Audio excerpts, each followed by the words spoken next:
So now I have to do it all over again. But I am here tonight because I am finally ready to go to the next chakra. Y'all know I've been on this healing journey and we did the first three chakras. You guys remember the healing journey? Yes, reviving the chakras with revitalizing the chakras with Kajara Nebthet, right? And we did the root chakra, we did the sacral chakra, and then we also did the solar plexus chakra.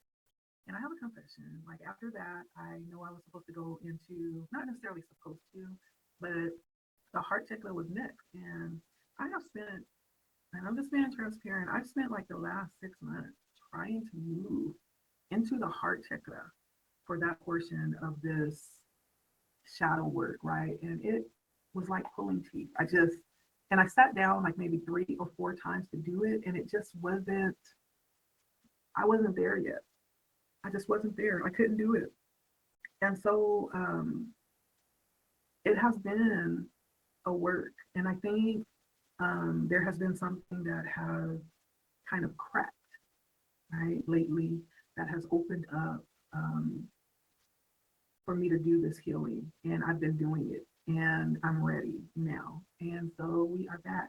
And I don't feel like it has to be so many times we are always trying to control everything. Sometimes spirit doesn't move with a measured time, right? I don't think that anything happens by coincidence. So it wasn't a coincidence that I wasn't ready to do the healing, like when it was time, right? And it's time, right? And when it was time for me to do that healing, that shadow work, then, it'll be done. And so we are back to finish and to move to the next part of this healing journey.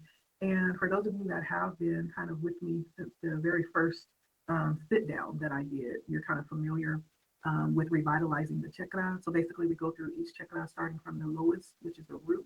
We've been working through each one to kind of talk about some things and to do a little bit of shadow work and to talk about healing and allow those things to come up so that we can address them. It's been very healing for me. I have enjoyed it. So I'm going to put this book in the description in case you want to purchase it. I've had people to purchase it. They went online and found it. I didn't know it was online for sale because I actually got it when I went down to Georgia, maybe about a year ago. I went to a conference, a metaphysical conference where I bought this. I didn't know it was for sale. And someone went and purchased it online. So apparently you can buy them online. So I'll put it below. Again, it's Revitalize Your Chakra, A Healing Journey by Kajara Nebthet. Okay. And so the heart chakra, the heart chakra. And so, first of all, I can't believe I have to start this all over, y'all. I was done. I was so happy to be done. And I realized that the mute was on. You talk about your heart sinking. Okay, so the healing of the heart center, okay, the Kepara center, that's the name of it in ancient Kemetic. There's a motto that we start each of our sessions off with. This motto says, I love myself. I love my life. I love freely and unconditionally, and I receive love daily. That's the motto. And this chakra, we're talking about the heart chakra, is all about connection. It's all about love, self-love, first and foremost, and trust. It's about nurturing. It's about compassion. It's about kindness. It's about duality. And we nourish this chakra but when we give and we receive this reciprocal action. This is how this chakra is nourished. So yeah, as much as we like to be alone, that's me, right? There's a part of our healing process that needs engagement. And it's just a fact that we can't grow on an island. As much as I do love my space, there's a good reason for it. I do realize that as well, that it's necessary to engage and to connect because that's where the growth is going to happen, right? Um, that's why I say, iron sharpens iron. That's where that growth is going to happen. And so, but it also happens with the softer side of that as well. We're talking about accepting and giving love, right? It's the part of our mind that connects through the heart center, which is the spiritual part of the brain, right? The brain is the physical, practical part of our thinking apparatus, but the spiritual part of that that's connected to the heart is the mind. And this is talking about our emotions and this sense of pure, unconditional love that's usually cultivated around age 21 to 28, right? This is around the time where we're usually getting married and about to have kids, right? Perfect opportunity to start to experience that energy of unconditional love. Y'all know what that means, y'all older ones. Unconditional love when you're raising a family and you get married, right? And so, one of the lessons that we may many times miss from our heart is self love, to be in love with ourselves. Sometimes we miss that until later in life. Some of us never even catch up with that concept. When we find love for ourselves, then we begin to really love our creator or love God, right? We can't love God unless we can love ourselves. And I know some of the teachings will tell us, well, we're not supposed to love ourselves. We're not supposed to put anything above God. But I find it very interesting how we can say that we can't love others unless we love ourselves. Well, wouldn't that obviously also be true of anything? Can we love anything if we don't love ourselves? That would even include God, right?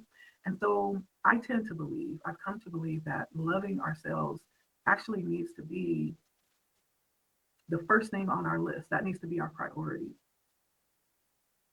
Yeah. And it would be probably an easier process if that was our first love, ourselves. And then we would kind of know how to teach people how to love us too. If we love ourselves, right? We'd be probably less likely to put up with a lot of stuff too. But this heart center, the first lesson here is all about loving ourselves. What does that feel like? What does that look like? So I'll get into some questions a little bit later here, but delving into the ancient Kemetic name for the heart center, it's called the Kepera Center, and Kepera, Khepera, means transformation, right? Because this is the part of our energy center. It's like the gate, right? There's a condition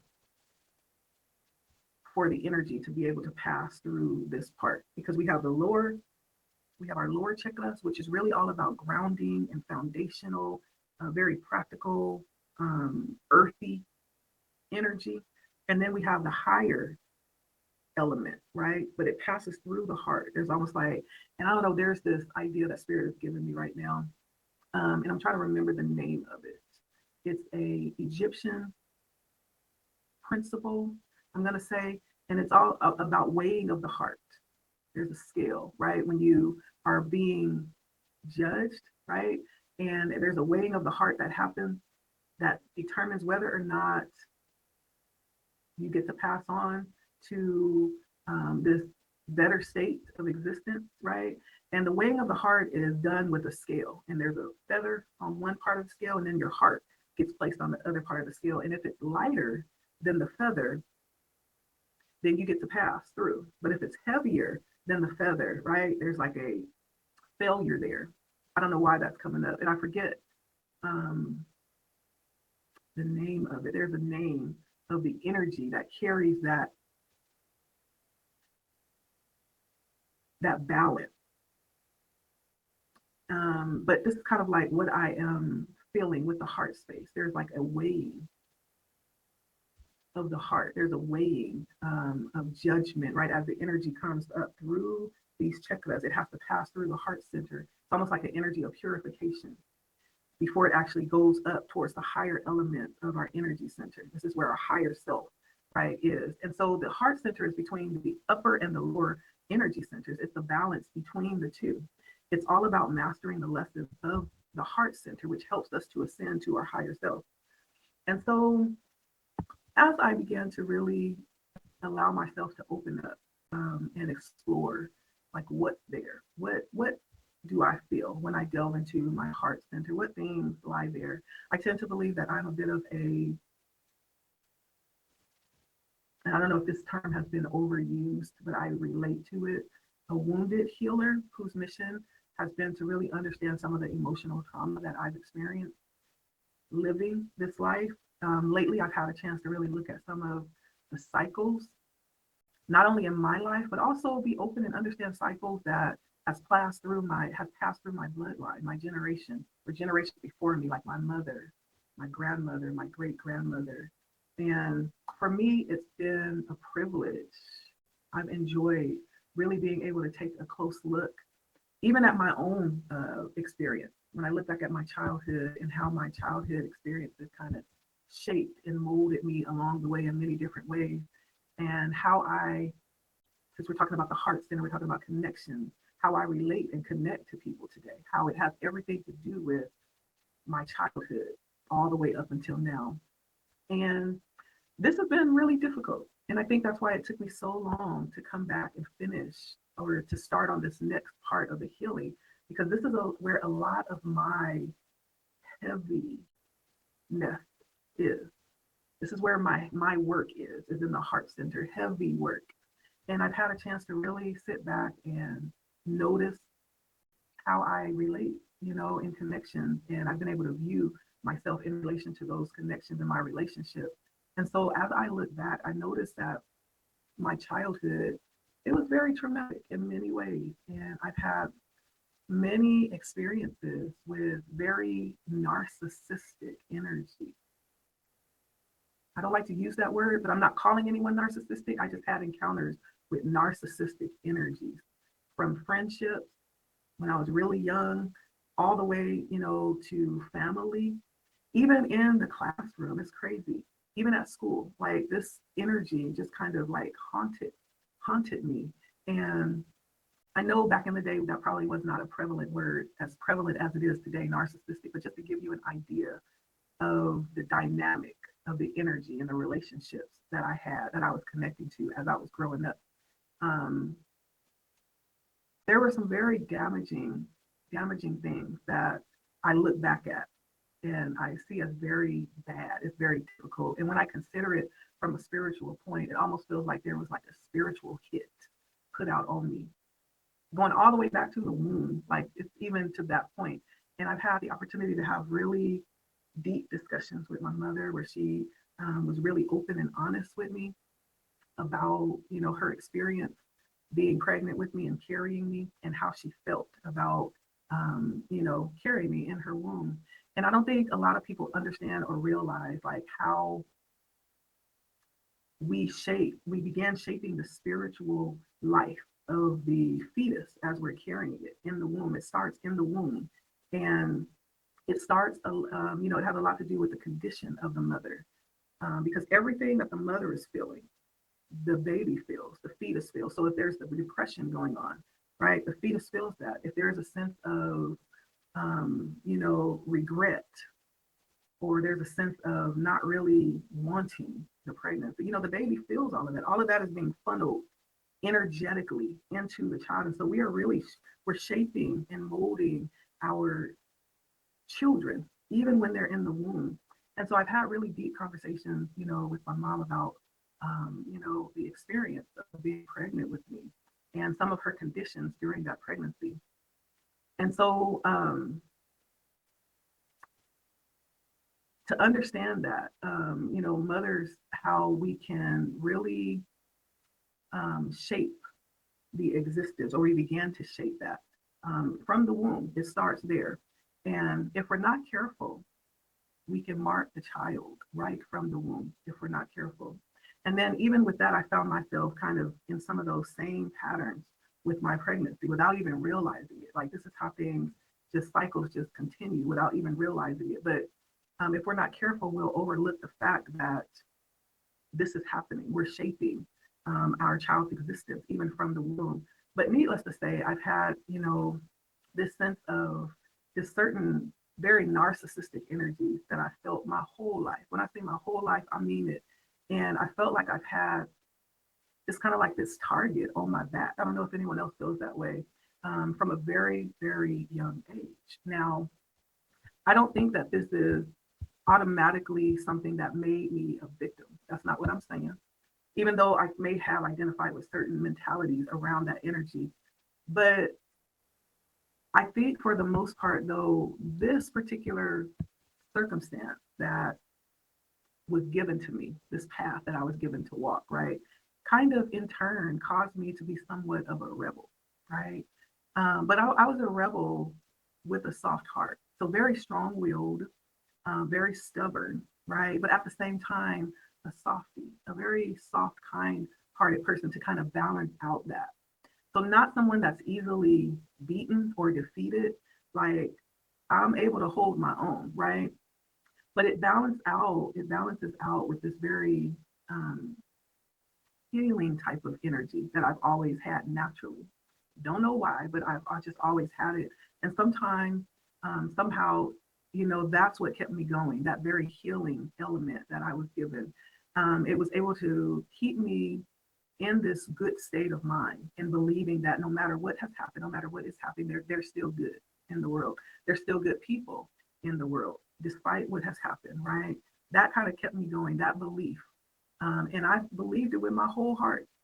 I put my whole heart into that and I believed it, even to a fault, right? Which leads to other spiritual conditions. But that's what kept me going, and we're talking about the heart, the conditions of the heart, and sometimes how life shapes us and how we end up in these situations of needing healing, right? And this stuff that came to me, I was able to recognize why I stood in the place where I stood when I began to really open up and see things for what they are, really see myself for real, not how we want to be seen, but really looking at myself like for real, and not sugarcoating anything. Like some things just are what they are. And some things are not placed on us to give anybody blame, right? But sometimes it's to heal. Sometimes it's to heal something that may not have been able to be healed by anyone else. I believe that. And and so as I looked at these things, it's not like I developed this sense of hate or maliciousness or having to have this difficult, stressful, always feeling like I'm at the center of somebody's, um, you know, target, being targeted. But I began to look around at things and I became very peaceful about it. I came to peace with it because I began to understand and look around, especially at my family that I was birthed into. And I began to see how everybody have their own issues. And again, we're talking about cycles being created by me, right? And also cycles that are continuing that was given to me. And so as I looked around, I didn't necessarily blame anybody for the circumstances, even though I was very aware of them. Um, I actually developed a very interesting way of looking at things, which allowed me to come to peace and acceptance and understanding of my path and take responsibility for myself without blaming and pointing fingers. And I began to understand like how we all have been given a path. And on that path, there is a purpose and a calling, right? And so everything that I've been through, I feel like has been very purposeful. And if it wasn't, yet and still, it can still be used for good. It can still be used because what we find is that we're not the only ones that have had certain experiences. So some people have had them and maybe have had it worse than I have. I don't know. But sometimes we can, if we're able to make it to a point where we're able to make sense of it and transmute that energy into something useful, we can then reach back and help others, right? That may still be stuck in the cycle and maybe not even conscious of what's happening.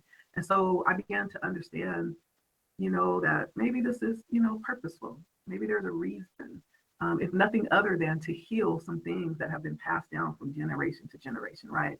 And so I don't believe that anything happens randomly or just by happenstance. I think our creator is very divine and very intentional.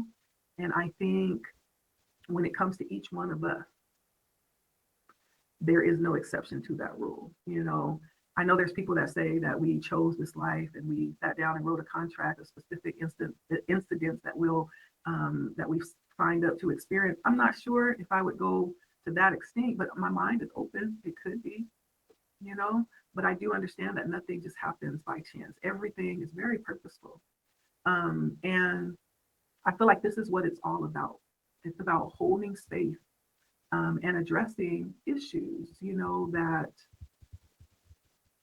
instead of just responding to them with pain, right? It's about being conscious and seeing them and actually being able to navigate those experiences from a different vantage point, like I said, maybe even transmuting that energy and turning it into something that's going to be beneficial, right? Now, what has been extremely helpful is being able to consciously see and being aware of clearing these unhealed energies and unhealthy energy. And I'm learning, as I said, I'm still learning. I'm learning, the value of the power that I hold in these situations. And I'm learning the value of being liberated and being free and being open and transparent and vulnerable, like with myself first. And then, being vulnerable with others as well. And so I'm learning.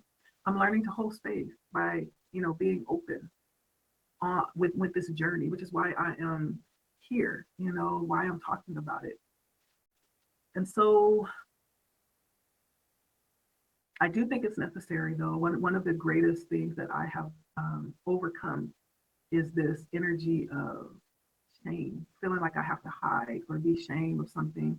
Um, First, being honest and open with myself, and then others, right? And so, in my experience, I have found that I really have a difficulty trusting people. I do, especially now, where I sit right now, energetically, spiritually. It's almost like one of the difficulties of, being able to be a little intuitive, I guess. Sometimes you see the ending before it even begins. And it's like, what would be the purpose of that when I can already see, how that's going to end? But still, and yet again, sometimes that's what we call like karmic connections. It's not necessarily that this is somebody you're supposed to be chummy with for the rest of your life, but this serves a purpose because we don't grow on an island, right? I'll say that again.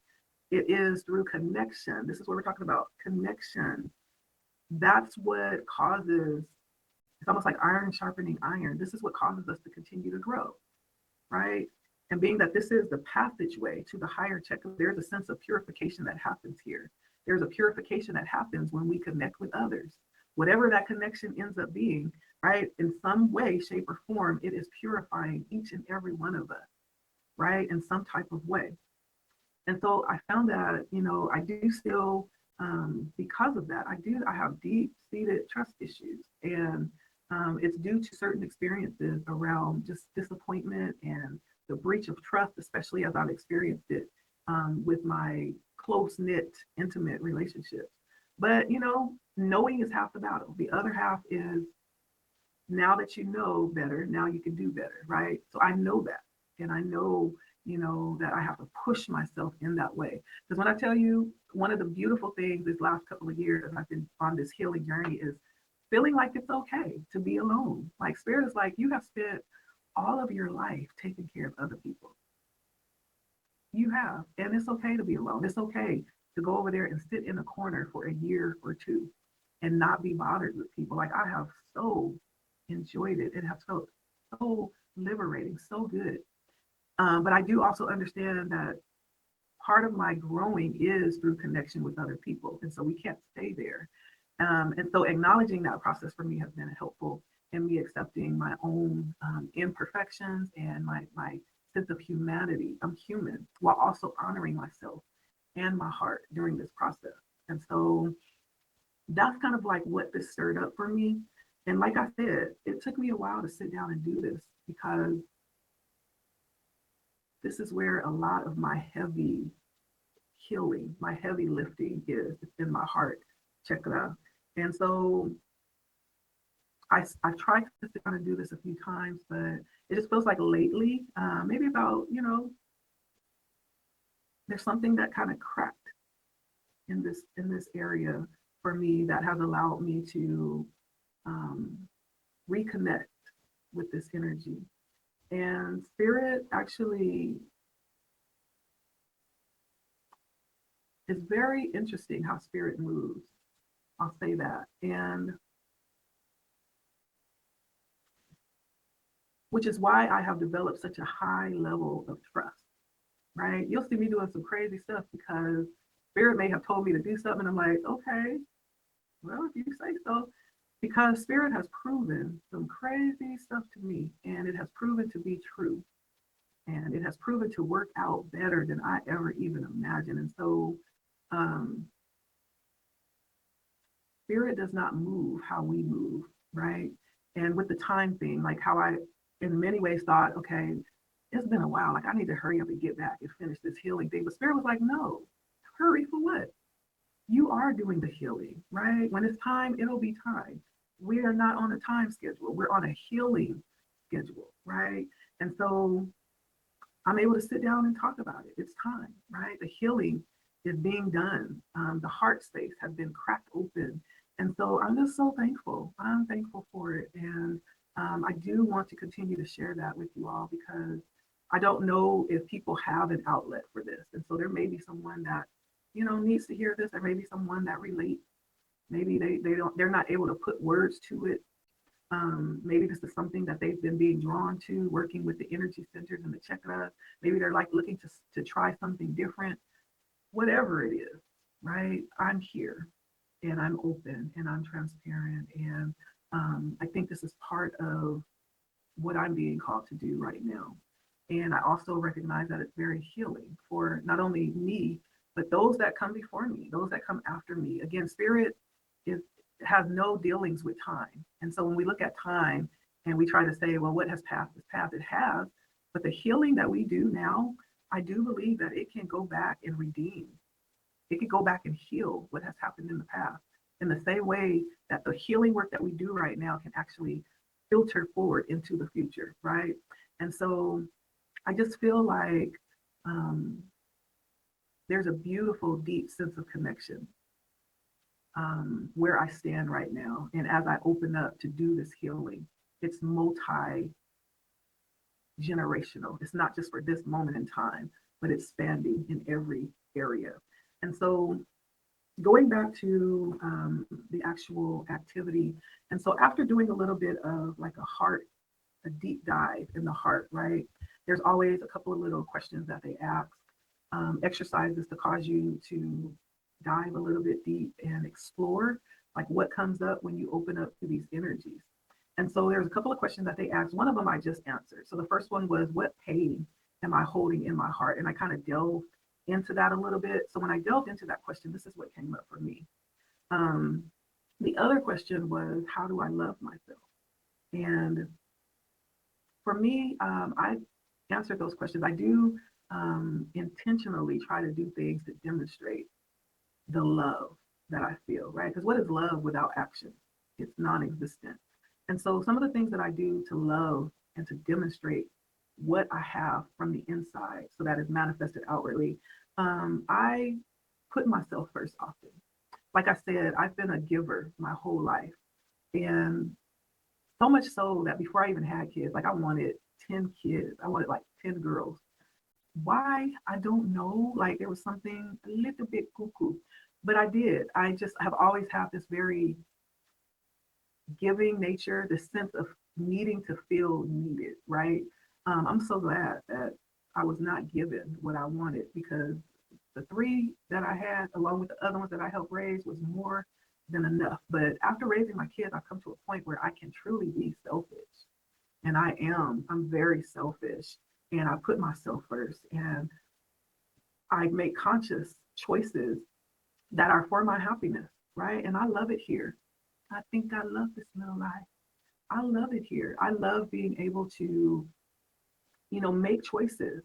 Like I like being able to go when I want to go and not having to be on a schedule for anybody else because all my kids are grown now. So it's just, I love being able to um, go and buy what I want to buy when I want to buy it. I love being able to, make decisions without having to consider anyone else. I'm loving it. I'm loving putting myself first. And one of the other things that I love to do now too is say no. When I get to say no, there's something that rises up in me. It's like, no, right?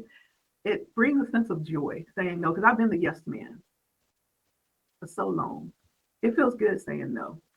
And so consciously putting myself first and doing what makes me happy, being selfish, for lack of better words, is what I do to show that I love myself. And I am very selfish and I am very proud of it. Okay. I love myself by constantly allowing myself to grow and experience the best that life has to offer me.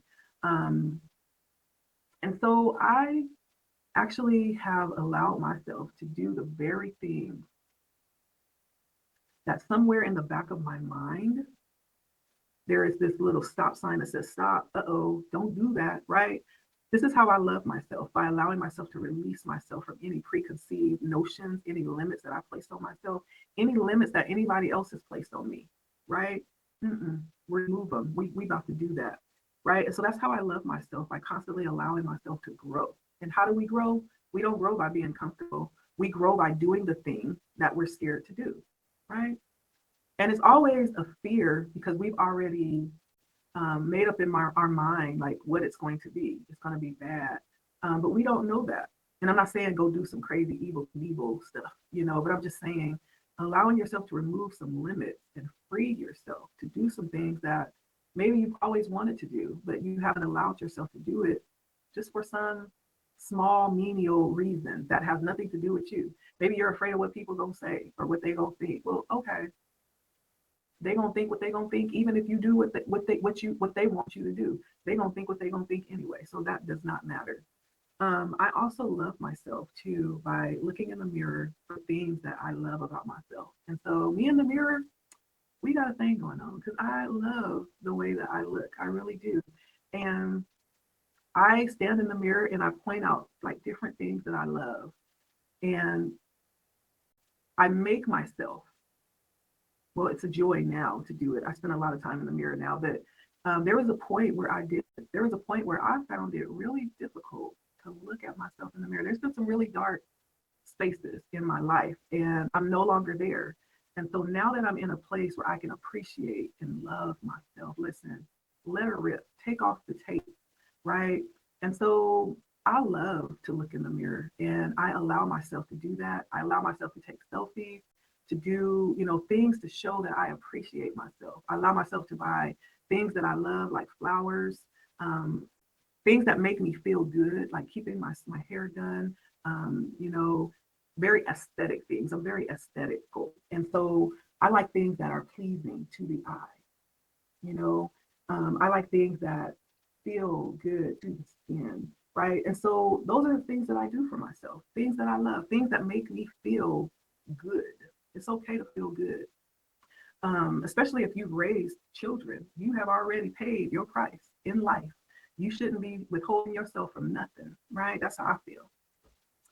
But anyway, and so those are just a few things. I won't go into much more detail. The other question was showing gratitude can help keep your heart light, right? Which I do. I show gratitude about everything. I think I am. I truly believe in simplicity is life.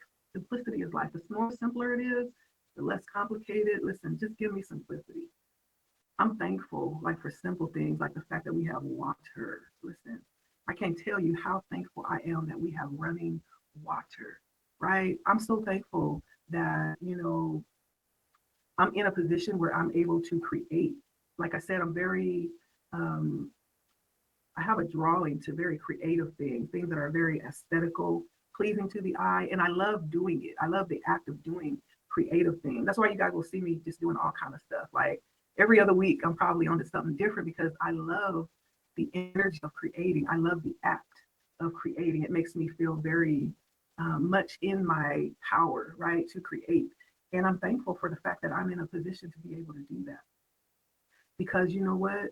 The fact of the matter is there are places in the world that people still are not free. Shout out to all of the women that can't leave when they get ready. Like they have to get permission to go places, or they have to wear, whatever the government says that they need. They can't even wear what they want to wear. They can't put on earrings if they want. They can't put on pants if they choose to put on pants. Um, they don't get to say no when they're done having children. And so the fact that we have a sense of liberation and freedom to make choices, to create the life that we want, huge, huge. I'm so thankful and grateful to be able to lead a life that I can create for myself. I can leave when I get ready and come home when I get ready. I can eat what I want to eat, right? If I want to go buy myself something, I can go buy myself something without having to answer to anybody, right? I'm so thankful that I'm able to create the life that I want to live. I'm grateful for direct connection with my ancestors. Um, Being able to connect means so much to me.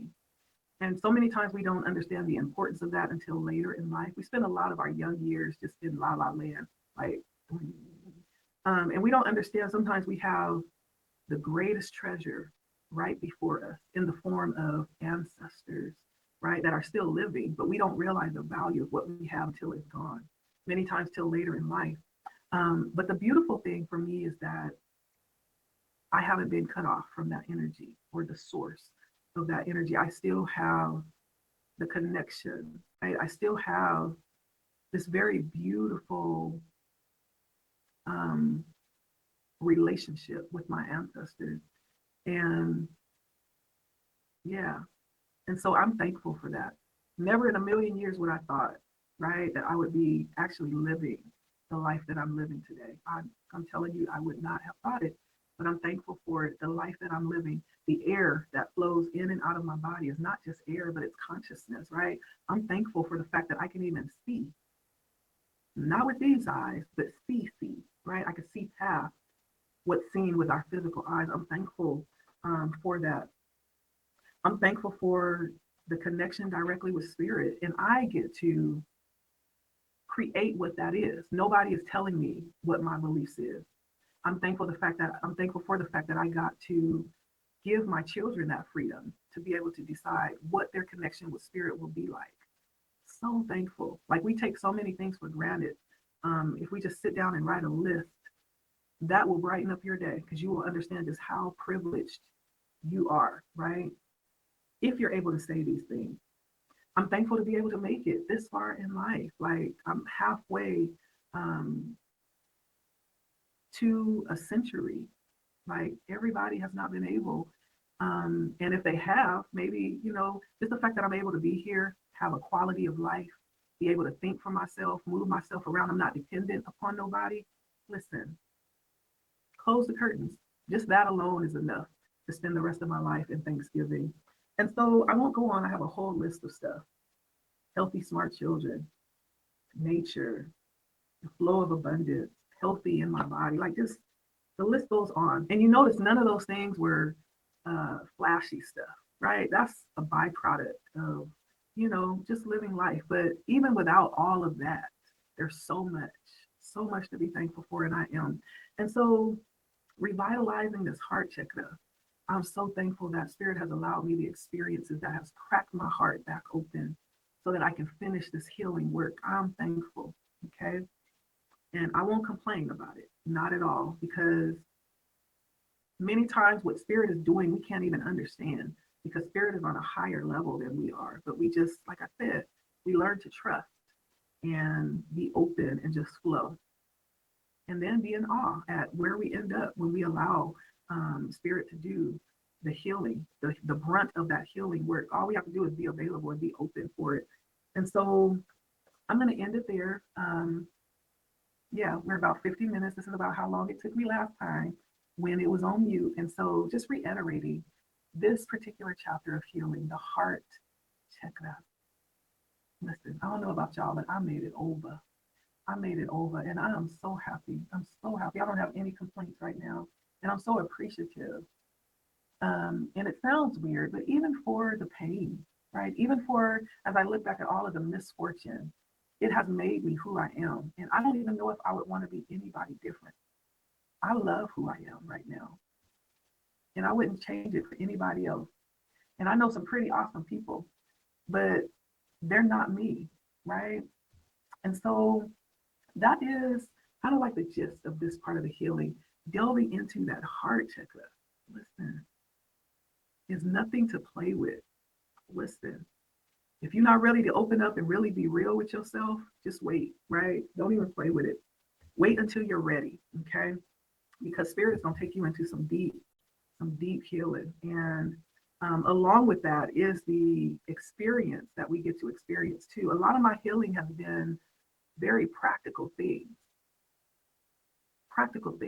that I have consciously been able to walk through consciously. It's like, oh, I know what this is. Okay. And being open to that, being vulnerable to experience that so the healing can take place. It's not, anything to play with. Like, and so, yeah, so that's what the heart chakra healing has kind of stirred up for me. Very beautiful energy. I'm so thankful. I'm still healing, right? I'm not saying that my heart is completely healed because it's not. I still got trust issues. Your girl still, working through some stuff mentally. If it was just plain and, wham, bam, thank you, ma'am, that would be nice, but it's not. It's a work in motion. And so, but I'm glad that I am in a position to be able to do it. And for some, this could be something, if it's not that easy to like allow yourself to work through these and be open and transparent and honest, like, there's other methods of healing to allow you to go in and do this shadow work too. Not everybody will heal openly and transparently, and not everybody is going to feel comfortable being open in that way, and that's okay. You don't have to do it like I do it, but just to understand that there is healing that's available if you're open to it. Just by doing things like stretching, right? That's healing too. Um, Doing yoga. Um, some of you may like to do like martial arts type of stuff. Some of us, we tend to believe because of the TV and shows, martial arts was all about fighting or defending, but it wasn't. It was actually a posture. It was a healing modality um, that allowed us to become more disciplined in our minds, in our bodies. And so there's lots of ways that we can do that. It doesn't always have to be so mentally straining. Like we could practically do that, like in certain different ways through exercise, or it could be less structured. Like you could just sit down and, allow yourself to just free write, right? But however you do that, allow yourself to open up that heart space and examine what's in there. There's more questions. There's about 5 or 6 questions. So if you want the questions, I could definitely post them. Some of the other questions was take some time to clear your Kepler center by answering these questions. Do I have good relationships with others or myself? Why or why not? That's definitely a question that I'll have to delve into. And then it says, write a forgiveness list of those you may be holding negative emotions towards. Even if they have not made any apology or amends, forgive them completely and unconditionally, right? That's the good one. Because so many times we are holding grudges, with people that may not even know that they did anything. But it becomes important for us to forgive because forgiveness is for us, it's not for the other person. Us holding forgiveness in our hearts is like me drinking poison waiting for somebody else to die. Unforgiveness only festers in us. Our unforgiveness doesn't fester in anybody else, right? And so it's like it defeats the purpose. And so that's definitely a good prompt. And then the last one is you may need to forgive yourself for your mistakes or for not listening to your higher self. Write a list that you forgive yourself or forgive yourself completely and unconditionally. A lot of our frustrations stem from there. And sometimes we find ourselves operating out of displaced anger where we unleash outwardly, but really there's some sense of um, forgiveness we need to have within. It's almost like we can't love ourselves or we can't love others until we learn to love ourselves. I think it's true kind of too with forgiveness. Like we must forgive ourselves too in order to forgive others. It kind of works that way with forgiveness as well. Um, and it really doesn't really matter like whether or not others give us, the apologies that we feel like we're owed. Do you forgive yourself for allowing yourself to be put in that position? Do you forgive yourself for not, like it said, listening to your higher self when you have the opportunity to, right? It all comes back to self because again, none of us grows on an island. Like we need that interaction in order to grow. These are the things that growth is made of, right? If everything was always peachy creamy and the world was just all peace and pumpkin pie, right? Wouldn't nobody grow? This is the stuff that growth is made of, things that you need to forgive. And so those are the other prompts. I think it's beautiful. I have to go back and finish doing my work. because I only did a couple of them, but that was the healing revitalization chakra for me as I started kind of working back into those energies. And for me, this is a perfect time because, like I said, my heart chakra has been cracked open and it's right for the healing. And so I don't hesitate. I'm diving right in, baby, because it doesn't feel good to be blocked.